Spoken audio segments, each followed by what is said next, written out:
So this is the final segment on the future of learning, and this is focusing on the what. Here's some specific examples of interesting things that schools are doing around the world.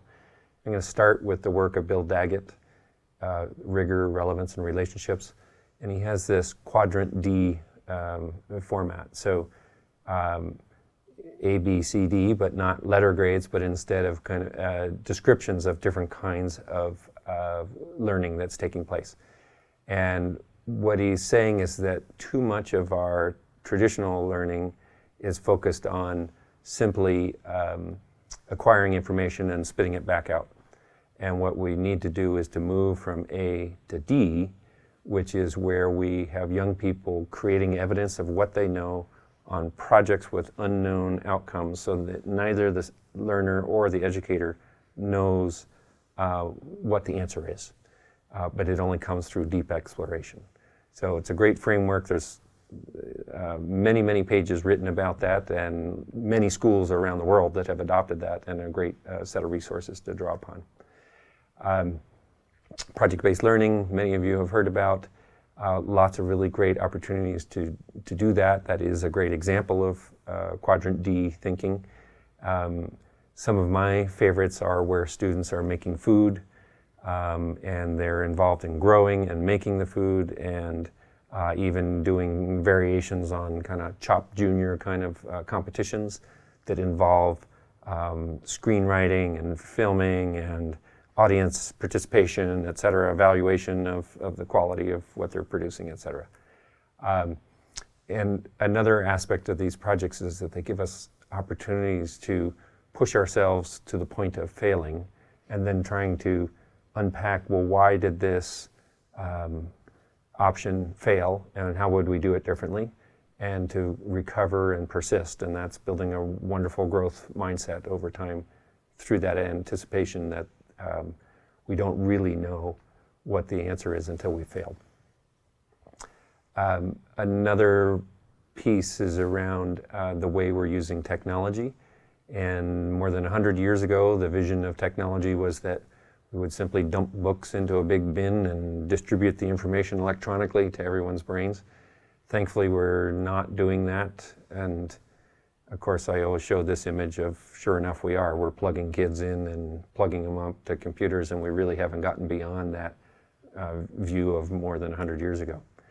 I think there's better opportunities to kind of push the technology to where the learning is happening, and to get away from that idea that it needs to be in a room called a computer lab with a scheduled point of access, and instead it being available at all times becomes much more effective.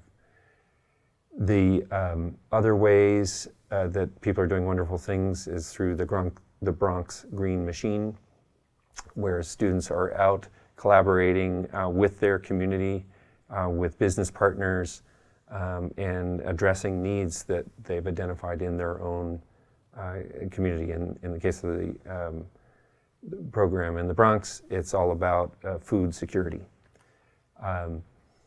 In Australia and other parts of the world, the assumption that community would be a part of school is much more prevalent, including grandmothers coming in to have coffee and connect with each other in the school commons every day, and be available as a great resource to the learners that happen to be in the building.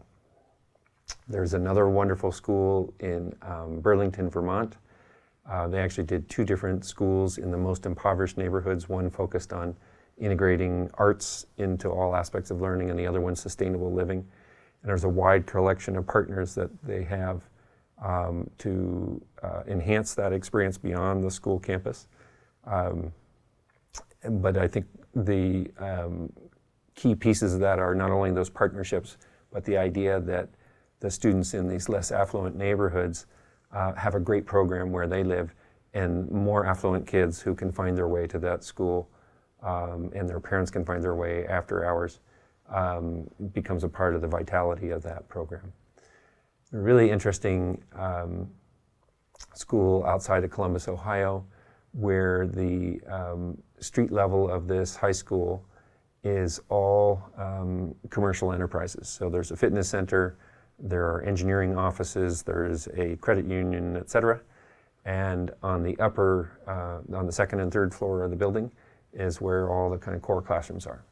So students have these internship opportunities right on campus.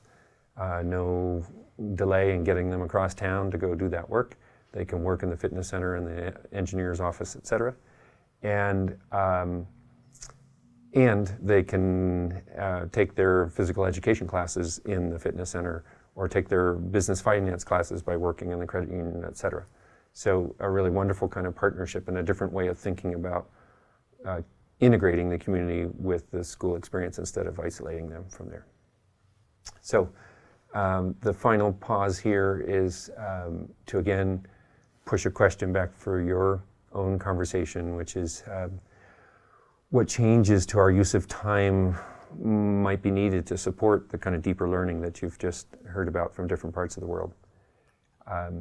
And what I'd like you to do also, if you've watched all three of these in this Future of Learning sequence, is to let us know what of this was relevant to you, what was not relevant, what was scary, and then give us some indication as to why, and that will be a launching point for a really great conversation in the near future. Thank you.